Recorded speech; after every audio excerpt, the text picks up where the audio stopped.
Jadi ini pembahasan baru lagi, yaitu tentang mubadaratu qada'il fawaid, yaitu bersegera untuk mengqada salat yang tertinggal. Nah, segera untuk mengqada salat yang tertinggal.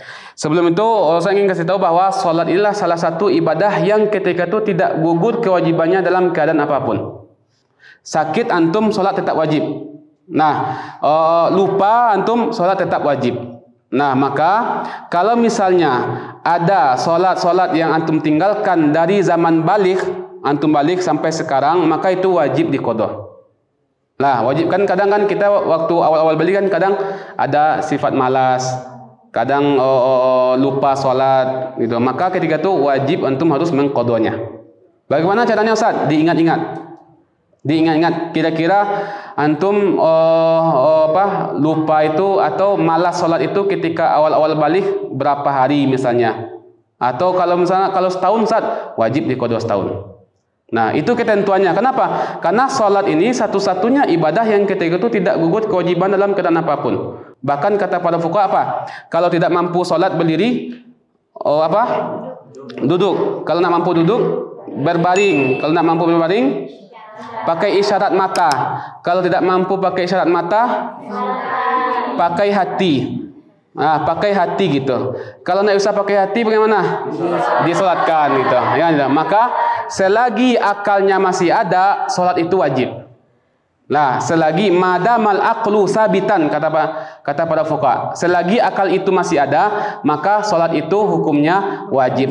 Kapan antum mulai dihitung kewajiban solat? Dari awal balik. Antum tahu kapan antum awal balik? Masing-masing mungkin berbeda. Ada yang awalnya umur 10 tahun itu, atau umur 15 tahun itu. Maka itulah antum rata-rata sekarang umurnya berapa? 17 tuh. Anggaplah awal balik itu 15. Antum hitung dari umur 15 tahun sampai 17, itu kan ada 2 tahun kan? 2 tahun kira-kira ada berapa solat yang antum tinggalkan ketika itu? Nah, ini yang di luar uzur ya, di luar uzur gitu. Maka wajib untuk diqadha atau dibayar salatnya. Oke. Kemudian di sini sebutkan wa yubadiru, bersegeralah man marra apa? Orang yang disebutkan tadi, siapa tuh? Muslim, balik, ya itu, berakal gitu. Lah bifaitin, bersegera untuk melakukan salat yang tertinggal wujuban. Nah, nih wajib, oke, wajib segera. Wajib segera itu ketika kapan? Infata bila uzrin. Kalau sholat itu ditinggalkan tanpa ada uzur. Nah, contoh antum bermain-main, akhirnya tinggal sholat. Contoh kan, misalnya antum ba'da asar itu pergi main-main, tinggal sholat maghrib, pulangnya sudah isya. Nah, maka ketika antum ingat, langsung wajib segera melakukan sholat maghrib. Jangan isya dulu, maghrib dulu itu. Kenapa? Karena ketika itu kita meninggalkan maghrib tanpa ada uzur. Oke, tanpa ada uzur. Maka infata bila uzrin, maka fayalzamuhul qada'u fauran. Wajib dia mengqadha segera. Oke, wajib dia mengqadha segera. Jadi kesimpulannya apa? Kalau sholat yang kita tinggalkan tanpa ada uzur, hukumnya wajib diqadha segera. Kalau sholat yang kita tinggalkan ada uzur, hukumnya tidak wajib segera, tapi wajib mengqadha, tapi tidak mesti segera. Oke, nanti akan kita bahas apa saja uzur-uzur yang kita itu boleh meninggalkan sholat dan wajib diqadha tapi tidak segera nanti. Oke. Qala Syekhuna. Nah, Syekhuna ini siapa nih? Ibnu Hajar Al-Haytami. Oke. Qala Syekhuna Ahmadu Ibnu Hajar rahimahullahu taala, walladzi yazharu, yang tampak bagi kami kan, dan annahu, ketika kita wajib mengqadha salat-salat yang kita tinggalkan, maka menurut Ibnu Hajar wajib ketika itu dia sarfu itu apa? Menggunakan semua waktunya untuk mengqadha salat. Contoh, Ustaz, saya ketika itu meninggalkan salat itu hampir setahun Ustaz itu. Nah, coba antum bayangkan setahun itu berapa hari? 365. Satu hari itu 5 salat. Dikali berapa itu? Kali 365 berarti berapa salat tuh? 1700 salat itu. Coba antum bayangkan 1700 salat itu. Nah, kalau pendapat yang mu'tamad dalam mazhab kita, pendapat yang disebutkan oleh Imam Ibnu Hajar, maka wajib antum gunakan semua umur antum itu untuk mengqadha salat. Kalau tinggalnya setahun itu. Nah, bagaimana caranya? Berarti wajib dilakukan semua umurnya atau digunakan semua umurnya untuk mengqadha, kecuali waktu-waktu yang antum butuhkan untuk mencari nafkah, untuk istirahat itu. Nah, maka di zaman itu antum tidak boleh melakukan ibadah sunnah. Nah, kalau ada yang seperti itu. Nah, tapi biasanya antum nih mungkin tinggal sholatnya cuma 1, 2 gitu. Ya, gitu. Atau 3 itu. Atau lebih dari itu. Nah, enggak gitu. Jadi semoga aja sholat antum sedikit itu. Atau tidak ada yang tertinggal dari awal balik sampai sekarang itu.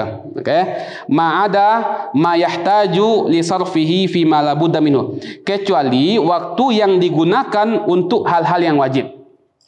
Contoh mencari nafkah. Mencari nafkah itu. Nah, maka wa annahu yahrumani, yang saya sebut tadi, wa annahu yahrumu alaihi tatawwu'. Ketika dia mengqadha, tidak boleh atau haram dia melakukan ibadah-ibadah sunnah itu. Nah, ini pendapatnya yang kuat dalam mazhab kita. Tapi ada satu pendapat, untuk kasus yang meninggalkan sholat selama setahun itu, apakah dia mesti menggunakan semua umurnya itu? Itu kan susah bagi dia. Nah, itu susah itu. Maka boleh kita ambil pendapat kedua yang mengatakan bahwa tidak mesti menggunakan semua umurnya untuk mengqadha. Cukup ketika itu apa? Ketika dia melakukan sholat ada hari itu, maka lakukan qadha. Nah, begitu seterusnya. Asar ada, dan nanti sholat juga nanti sekali lagi asar untuk qadha. Maghrib pun juga kayak itu. Sampai ketika itu dia yakin bahwa semua sholatnya sudah dia qadha.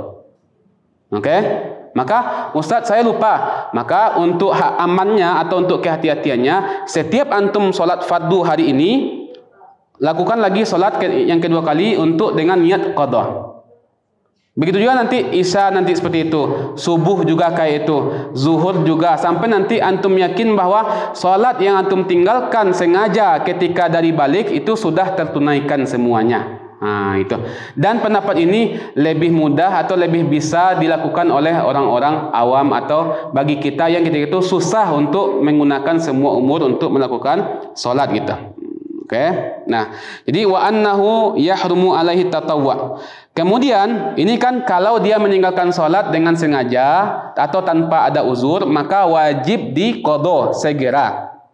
Kemudian yang kedua, wa yubadiru bihi nadban. Segera hukumnya sunnah. Tadi kan segera hukumnya wajib. Kini segera hukumnya sunnah kalau infata bi uzrin. Kalau dia meninggalkan sholat gara-gara ada uzur, contoh kanaumin, tidur. Nah, kadang ini menjadi dalil bagi anak-anak asrama gitu. Ketika dibangunkan kan itu udah jam 6 sana atau udah jam 7 kan, lupa sembahyang subuh itu. Terus apakah wajib segera itu? Enggak, Ustaz. Kan tidur kan termasuk uzur. Nanti ajalah saat itu jam dekat-dekat zuhur gitu misalnya. Itu. Jadi ini salah. Jadi salah untuk memahaminya gitu. Jadi kita lihat di sini, infata bi uzrin. Nah, di sini ada beberapa uzur. Nah, a'zarus shalah, ada uzur-uzur salat. Jadi uzur di sini mengatakan bahwa uzur yang membolehkan kita mentakhir salat dari waktunya. Bukan uzur yang menggugurkan salat. Salat tetap wajib, tapi ada nanti beberapa uzur yang ketiga itu boleh kita mengeluarkan waktu salat ini dari waktunya. Nah, apa itu yang pertama? Yang pertama adalah an-naumu. Tidur. An-naumu itu. Tidur itu tidak semua tidur yang jadi uzur. Tidur apa yang ketika itu bisa jadi uzur, boleh menunda salat sampai habis waktunya, yaitu orang yang tidur sebelum waktu salat masuk. Nah, tapi kalau orang sudah azan lalu antum sengaja tidur, ini bukan uzur. Maka berdosa antum ketika itu. Nah, tapi kalau antum tidur sebelum waktu masuk, contoh antum tidur malam kan itu. Itu kan waktu malam kan belum masuk waktu subuh itu. Maka itu termasuk dari uzur ketika itu. Kalau antum terbangunnya nanti sudah keluar waktu, maka itu bagian dari uzur itu. Maka antum tidak berdosa. Itu yang pertama, tidur. Yang kedua adalah an-nisyan. Apa itu an-nisyan? Lupa. Apakah semua lupa jadi uzur? Tidak. Lupa apa? Lupa yang disebabkan oleh hal-hal yang mubah atau hal-hal yang sunnah atau hal-hal yang wajib. Tapi kalau lupa gara-gara yang haram atau gara-gara yang makruh, maka ini bukan uzur. Contoh, ada orang ketika itu sibuk minum khamar itu, lupa dia solat. Ini bukan uzur, dia berdosa itu. Ada orang hal yang makruh, apa contohnya? Makruh. Enggak. Main catur. Main catur dalam mazhab kita makruh. Oke, walaupun ada perbedaan pendapat ulama nanti antara mubah dan makruh, tapi kebanyakan ulama mazhab kita mengatakan bahwa catur ini hukumnya makruh. Lah, apalagi catur yang dipertontonkan itu.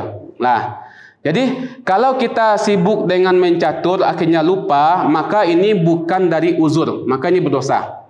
Berarti yang boleh lupa itu apa? Ketika hal yang wajib. Contoh, kita sibuk bahas kitab Fathul Mu'in sampai subuh, lupa kita sholat isya gitu. Nah, contoh itu anda. Sampai subuh anda. Apakah ini uzur? Ini pernah terjadi.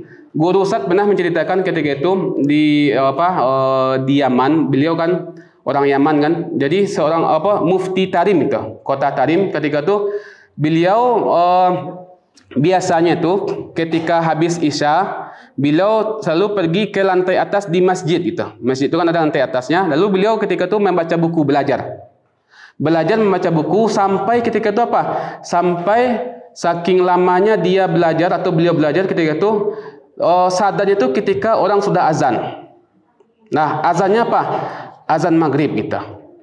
Coba bayangkan. Ketika itu apa? Nah, ketika beliau sadar orang azan, dilihat langit masih terang, belum dia kira si muazin ini telat bangun subuh. Kok azannya sudah mulai terang itu langitnya gitu. Ternyata kata muazin apa? Ini azan maghrib sudah, bukan azan subuh itu. Berarti beliau meninggalkan solat subuh, solat zuhur, solat asar gara-gara sibuk menuntut ilmu. Maka ini uzur yang dimaafkan. Boleh. Karena menuntut ilmu, saking fokus, saking khusyuk menuntut ilmu, maka lupa dengan solat itu. Oke, maka inilah hal uzur-uzur yang ketika itu dibolehkan. Kemudian apalagi uzur yang ketika itu dibolehkan untuk menunda solat, yaitu al-jam'u, menjamak solat. Itu bagian dari uzur. Oke, itu menjamak solat. Yang keempat lah al-ikrah atau pemaksaan. Contoh, kalau ada orang yang memaksa kita, kalau kita solat sekarang lalu kita dibunuh atau apa itu, maka boleh kita tunda solat nanti sampai habis waktunya. Karena ini termasuk dari uzur ketika itu yang membolehkan untuk menunda solat itu. Nah, jadi kesimpulannya apa?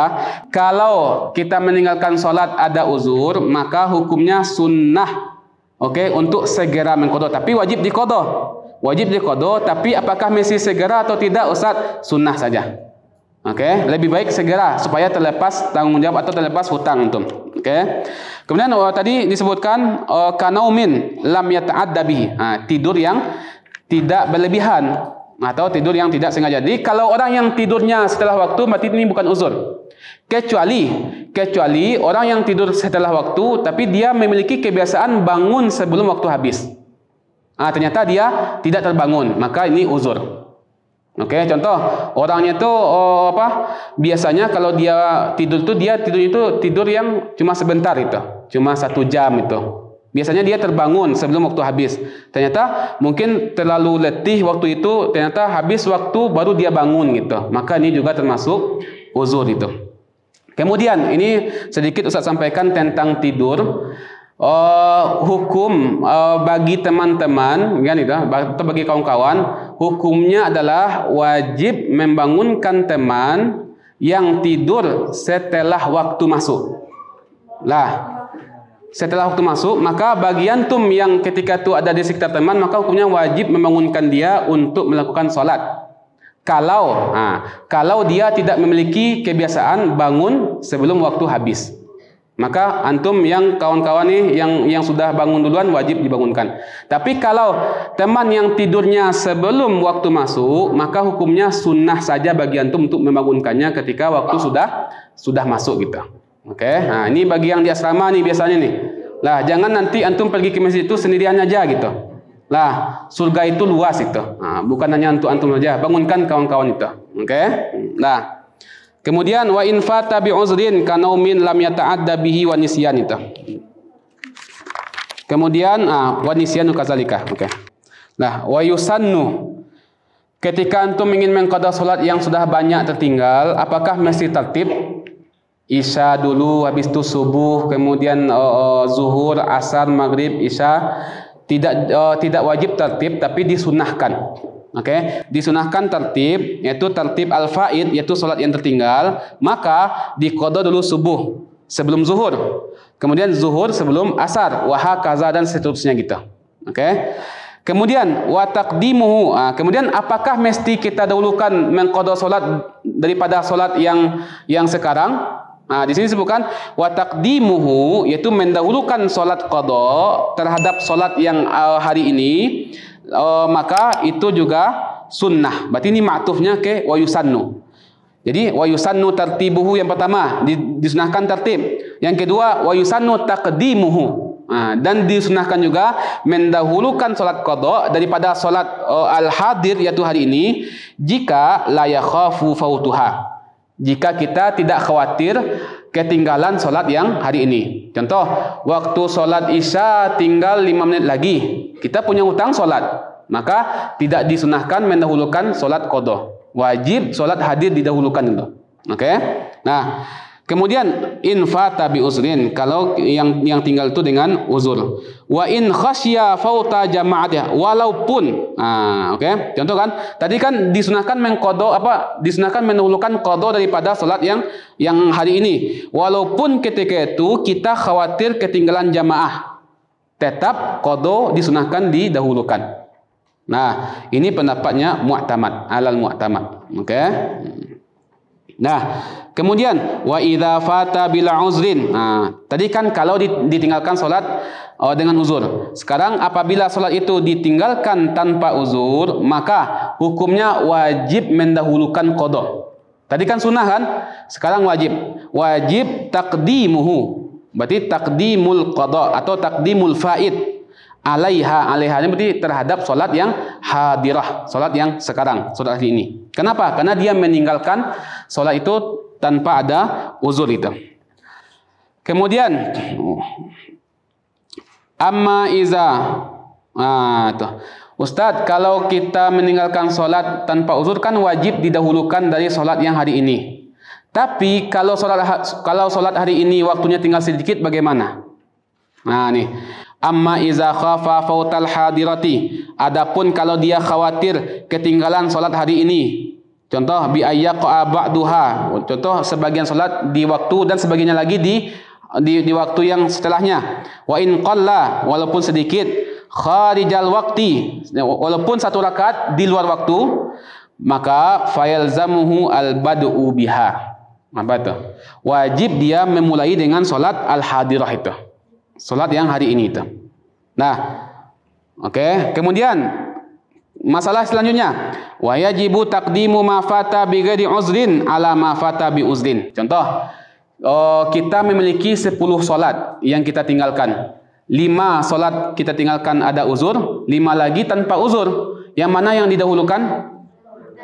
Yang tanpa uzur. Nah, nih, wajib didahulukan salat yang ditinggalkan tanpa uzur terhadap salat yang ditinggalkan dengan uzur itu. Oke, dengan uzur itu. Wa in fuqidat tartib, walaupun tidak tertib ketika itu.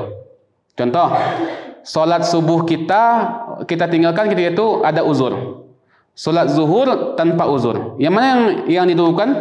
Zuhur baru subuh, walaupun tidak ada tertib, karena tertib itu hukumnya sunnah.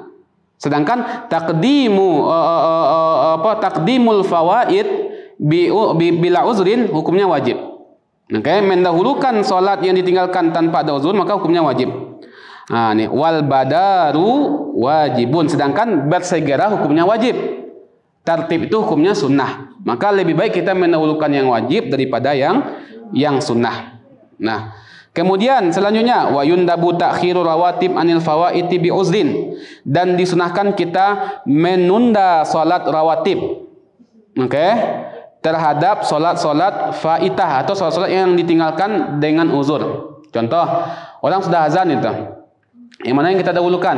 Solat sunat qabliyah atau solat mengqada atau solat qada yang ditinggalkan dengan uzur, bi uzrin. Maka dahulukan solat yang ditinggalkan dengan uzur itu. Kenapa? Karena waktu rawatib itu kan panjang sampai habis waktu solat. Nah, solat sunat qabliyah mulai waktunya itu ketika masuk waktu solat dan berakhir nanti ketika sudah habis waktu solat. Maka habis solat bisa untuk melakukan solat sunat qabliyah. Oke, itu masih waktunya, masih dihitung sebagai ada, bukan qada itu. Nah, kemudian tadi kan wayun dabu, disunahkan menunda solat sunat rawatib dari solat qada yang ditinggalkan dengan uzur. Tapi kalau solat qada yang ditinggalkan tanpa uzur, wajib kita tunda rawatib ini. Nah, wajibu ta'khiruha. Ha ini berarti ke rawatib. Solat sunat rawatib anil fawaid bi ghairi uzrin. Dari solat-solat sunnah yang ditinggalkan dari solat-solat fardu yang ditinggalkan tanpa ada uzur. Jadi kesimpulannya apa? Solat yang ditinggalkan tanpa ada uzur maka hukumnya wajib. Wajib apa? Wajib segera diqada. Oke, kalau ditinggalkan dengan uzur maka sunnah disegerakan, tapi tetap wajib diqada gitu. Tanbih, man mata, siapa yang meninggal kemudian dia memiliki hutang solat, wa alaihi salatu fardin, solat fardu, maka tidak boleh diqada oleh ahli warisnya. Lam tuqda, wa lam tufda anhu, dan juga tidak boleh dibayarkan fidyah untuk pengganti solat yang ditinggalkan oleh si mayit itu. Ini pendapat dalam mazhab kita. Wa fi qaulin, ada juga pendapat yang lain, berarti ini khilafiyah. Dan satu pendapat lain, annaha tuf'alu anhu. Dilaksanakan atau diqadakan oleh ahli warisnya. Au sabiha amla, baik itu si mayat sebelum meninggal mewasiatkan atau tidak. Contoh mewasiatkan apa? Nanti kalau saya meninggal nanti tolong, saya punya hutang solat 5. Nah, tolong nanti dibayarkan atau diqadakan itu. Atau tidak diwasiatkan.